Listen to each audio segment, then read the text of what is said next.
Est-ce que vous avez pris du plaisir devant ce match PSG Saint-Etienne hier soir? Oui, comme des passionnés de football que nous sommes, mais bon, on ne peut pas dire que ce soit pour nous passionnés le match de l'année quand même. Les Stéphanois disaient score sévère.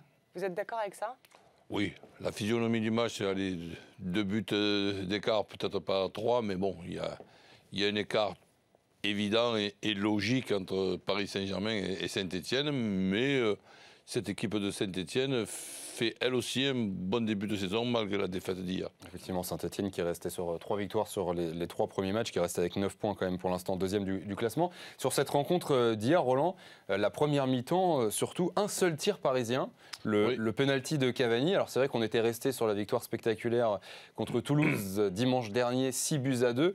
Comment on peut expliquer une telle différence entre 2 prestations à si peu de temps d'intervalle? Dans le comportement déjà de l'adversaire, Saint-Etienne avait mis en place une organisation pour gêner le Paris Saint-Germain, chose qui sera faite par beaucoup d'équipes et beaucoup d'entraîneurs.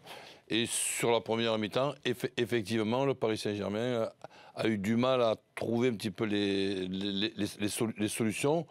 Donc, et après, il y a ce penalty qui est peut-être sévère, mais je pense qu'il y a quand même faute aussi.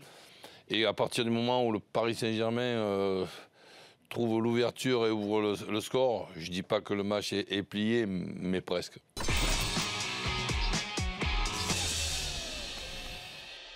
Déjà, explique-nous pourquoi Warren Barguil n'est plus sur la Vuelta ce matin. Et puni, Warren Barguil puni tout simplement puisqu'il n'a pas écouté les directives du directeur sportif de Team Sunweb. On rappelle Warren Barguil qui est sur Tour d'Espagne, qui n'est pas le leader après un excellent Tour de France.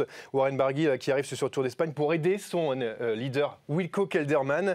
Et en fait, hier lors de la 7e étape, Wilco Kelderman a eu un souci mécanique tout simplement. Et il a perdu quelques secondes par rapport au peloton. Et on a demandé à Warren Barguil, qui est normalement son équipier, de redescendre et de l'attendre derrière.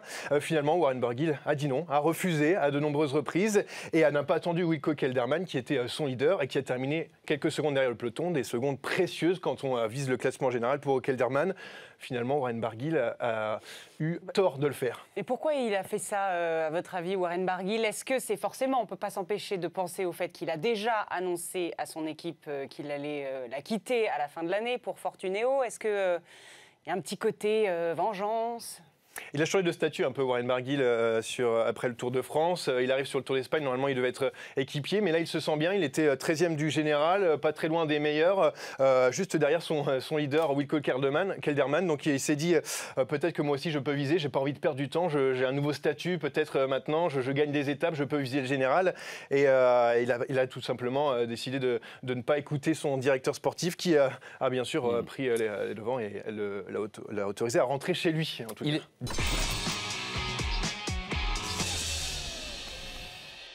Vous êtes contente de cette médaille de bronze ou un peu déçue? Parce que c'est vrai qu'on le disait, cette médaille est belle, c'est la seule française, mais vous êtes habituée à tout gagner depuis toute petite, quoi. Championne du monde junior, les championnats d'Europe, etc. Ouais, c'est quand même une belle médaille et je peux pas dire que je suis pas satisfaite parce que je suis vraiment pour l'instant la seule, même si j'espère que les Libres vont faire des médailles aujourd'hui. Mais c'est sûr que je suis contente. Après, il y a forcément une petite déception parce que bon, personne n'aime perdre, je pense. Donc à chaque fois qu'on perd, on est forcément un peu déçu.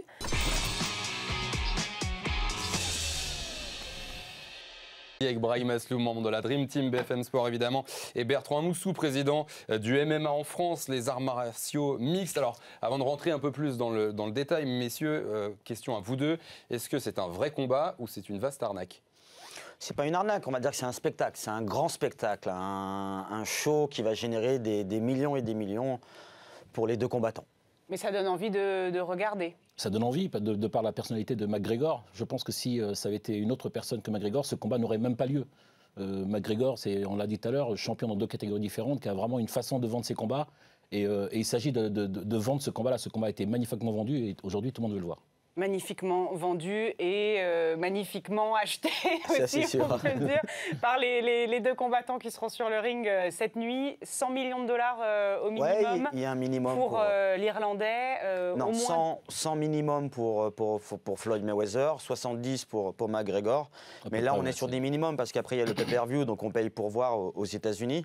Et là, l'appât du gain, en fait. ça va générer encore beaucoup d'argent.